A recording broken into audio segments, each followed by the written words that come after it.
Tawagin niyo na lamang ako sa pangalang Richard. 35 taong gulang, binata at kasalukuyang nagtatrabaho sa isang sikat na call center sa lugar ng Mindanao. Ang kwentong ibabahagi ko po sa inyo ngayon ay tungkol sa nangyari noong nagbakasyon ang aking buntis na kapatid sa aming baryo. Kami po ay nakatira sa isang baryo sa Mindanao. Sikat ang aming baryo sa kwento ng mga aswang at ang lahat ng nakatira sa aming baryo ay mga Bisaya. Lahi ng mga matatapang pero mga mababait naman. Noong bagong lipat pa lang kami dito sa baryo ay hindi ako naniniwala sa mga sabi-sabi ng mga tao sa tuwing nag-uusap sila tungkol sa mga aswang. Ang sabi nila, mayroon daw gumagalang aswang ngayon. Wika pa ng ilang nakatira ay nakita daw nila ang aswang na mayroong nilalapang mga alagang hayop sa isang masukal at abandonadong lote. Ako naman ay hindi naniniwala. Ganun talaga, kung hindi mo talaga nakikita ay hindi ka talaga maniniwala. Kapag mayroon nga daw buntis, ay aakyat daw ito sa bubong ng tinitirhan ng buntis at magaan yung pusang itim. Tsaka bubulabugin at kakaluskusin ang bubong gamit ang mga matutulis nitong mga kuko. May pinagdududahan ang mga tao sa aming baryo kung sino ang aswang na ito. At ito yung isang kabaryo namin na ayaw lumabas ng bahay kapag umaga. Ang kanyang bahay ay walang mga bintana, tsaka ang paligid ng bahay ay napakatahimik. Sa sobrang inis ng pinagkamalang nilang aswang, ay nireklamo niya ang mga taong nagsasabi na aswang siya. Kaya pinatawag sila sa barangay upang ayusin ang problemang ginawa nila. Hirap kasi magbintang kapag wala kang matibay na ebidensya.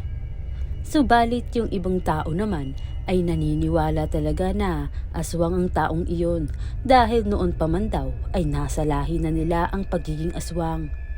Pinatunayan din ito ng isang albularyo dahil sa tuwing dumadaan ang taong kabaryo namin ay kumukulo ang isang mahiwagang lana ng albularyo na nakalagay sa isang maliit na bote. Wika pa ng karamihang tao, ang pinaghihinalaan daw po nila na aswang ay pinagbilinan daw ng kanyang lola sa pagkaaswang bago mamatay. Nagmula daw sa lola nito ang isang hugis bilog na itim na bato at pinalunok daw ito sa taong pinaghihinalaang aswang.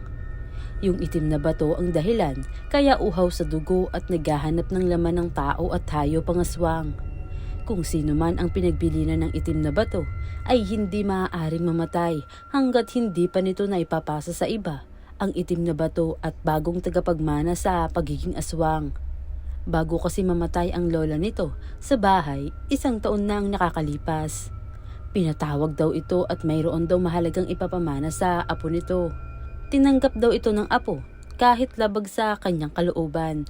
Gustuhin man daw ayawan ang binigay ng lola nito ay hindi niya magawa dahil naaawa na rin ito sa lola nito at para makapagpahinga na rin. Sa kabila ng kanilang mga paratang sa kabaryo namin ay hindi pa rin ako naniniwala na aswang talaga siya. Hanggang sa nagkaroon ako ng bisita na galing pa sa Luzon. Ito ay ang aking kapatid na si Maricar na isang buntis. Naisipan nito na magbakasyon sa aming baryo. Nagtaka nga ako sa aking kapatid dahil bakit siya may dalang kulambo wala namang lamok sa bahay. Kinabit niya ang kulambo bago siya matulog. Tinanong ko pa siya kung bakit may dala itong kulambo. Wika naman niya na hindi ko ba daw ba alam na pangontra daw sa aswang ang kulambo. Takot daw ang mga aswang dito. Kaya pala may dala siyang kulambo lalo na sa pagtulog niya. Hindi ko na rin kinontra pa ang kapatid ko at pinabayaan ko na lang kung ano ang nais niyang gawin. Pagkatapos namin mag-usap ay pumunta na rin ako sa aking kwarto. Ang kwarto ng kapatid ko na kung saan siya ay natutulog ay katabi lang din ng aking kwarto. Hating gabi na at tulog na yata ang kapatid kong buntis. Samantalang ako naman ay hindi makatulog dahil mayroon pang tinatapos na mahalagang gawain para sa aking trabaho bukas. Tahimik ang buong tahanan namin at mag-isa lang yata akong gising sa mga oras na ito. Nasa kalagitnaan na ako ng aking ginagawang trabaho at tila malapit na sanang matapos nang may marinig akong naglalakad sa ibabaw ng bubungan namin. At mga yapak nito ay sa tao talaga. Doon nagsimula ang yapak sa ibabaw ng bubong ng kapatid ko. Naririnig ko ito dahil magkatabi lang naman ang aming kwarto. Kinakabahan ako at natatakot dahil baka kung ano ang mangyari. Hindi ko na lang ito pinansin at pinagpatuloy na ang aking ginagawa hanggang sa matapos ito. Makalipas ang ilang minuto ay nawala rin ang ingay ng mga yapak ng paa. Ngunit lumipat ito sa aming pintuan at kinalabog ito ng malakas. Kinabahan ulit ako. Bumalik na naman sa bubong ang mga yapak at tila ba parang hindi ito mapakali. Napadasal ako ng wala sa oras dahil hindi ko na gusto ang mga nangyayari. Pagkatapos magdasal, nakarinig ako na para bang may nahulog sa lupa na nagmula sa aming bubungan. Tinignan ko ito sa bintana kung ano ito. Laking gulat ko nang makita ko ang isang taong parang hayop ang katawan. Balot na balot ito ng itim na balahibo. Kitang-kita ko mula sa malayo ang bibig nito na puno ng laway. Nang makita niya ako na nakatingin sa kanya, ay agad itong kumaripas papalayo.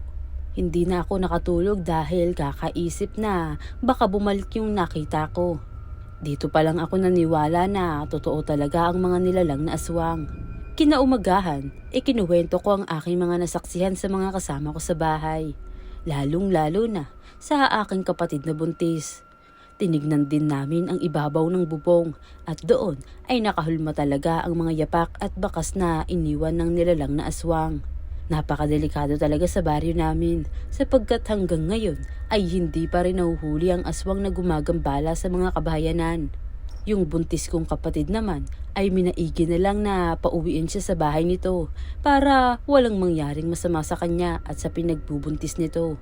Ang lugar namin ay naging kilala na rin sa ibang bayan at itinuring ito na isang napakadelikadong baryo ng mga tao.